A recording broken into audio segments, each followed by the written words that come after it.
have worked very closely with our dealers. So I talked to you about the importance of the dealer council when we met here last year and I was new in the role. We had the opportunity to assemble dealer council for an additional meeting in November so that we could cover all of our go-to-market strategies for 2017 to get buy-in, because we knew that if we didn't do that, that we would have a tough road to hoe in the way forward. Then we brought in our field team in December, covered that with them, and then we went on the road. And we had regional meetings basically throughout North America where we brought dealers into 8 different regional meetings and shared our go-to-market plans so that we had a common platform for us to build on with what our sales and marketing approaches were going to be.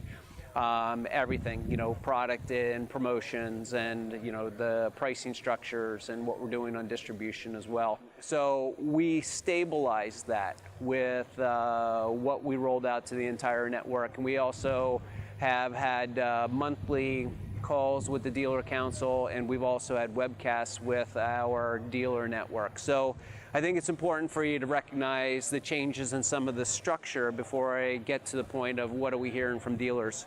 A lot of the sales and marketing concerns that we've been hearing from dealers and dealer council have now shifted to the side of service and after sales support, and how we can have differentiating programs and support tools in place to be able to, for them to provide a higher level of service to their customers. So now we're working with those organizations within the corporation to help our dealers to be more successful on the service side.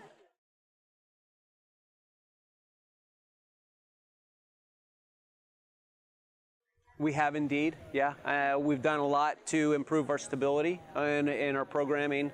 We've reduced our complexity and really have done some things with making sure that we had the right things in the right markets for our dealers to be competitive, because that's our commitment that we're making to our dealers and to our customers, is that we're going to design products that are competitive or best in class, and then we'll have it programmed at that level.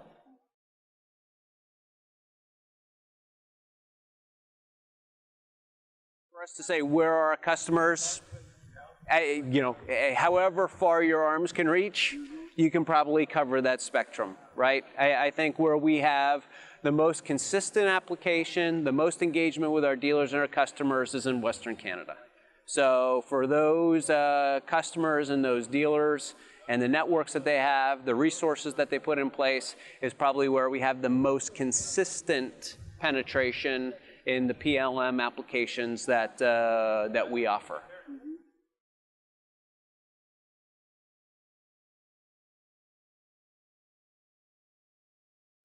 The first thing we have to do is get the value proposition, and for the customers that today have been saying precision land management tools aren't for me, they don't add value to my operation, is for them to understand and see what those skill sets are.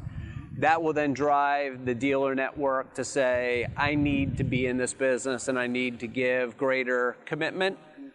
Whether that's through training, whether that's through investment for their dealership to make sure that they're there for their customer needs. But that's what I see as the critical need of where we are. We know that the technology in all of our equipment is evolving, and it has to, because we know that everyone's trying to do more with less, everyone's being more conscientious on what their inputs are, everyone's being more conscientious on what their total costs are, and how do they maximize their returns based on the inputs that they're putting into their business.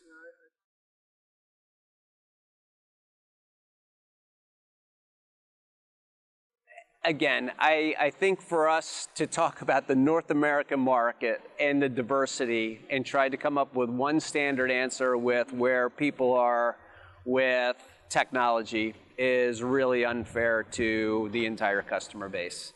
We have different level of integration of all of the technology that we're bringing to the market that's really driven by the comfort level of the customer, the comfort level of the dealer, and the support that goes for both of them to make sure that when they use the technology, technology works. So that's the most critical piece that for us as a brand that we need to continue to evolve. We need to continue to bring our customers and our dealers along, because I think we can all appreciate that the introduction of technology is necessary, but also can be frustrating if not brought to market the way that it needs to show all the advantages and the productivity that comes along with it.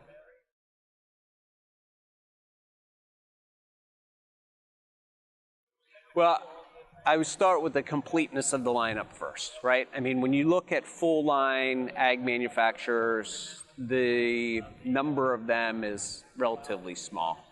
And we have filled a considerable number of gaps in the lineup. So I've been with the company for 26 years. I can't remember a time where we had a lineup as complete as what we do today. And that can be in any of the segments that we're referencing.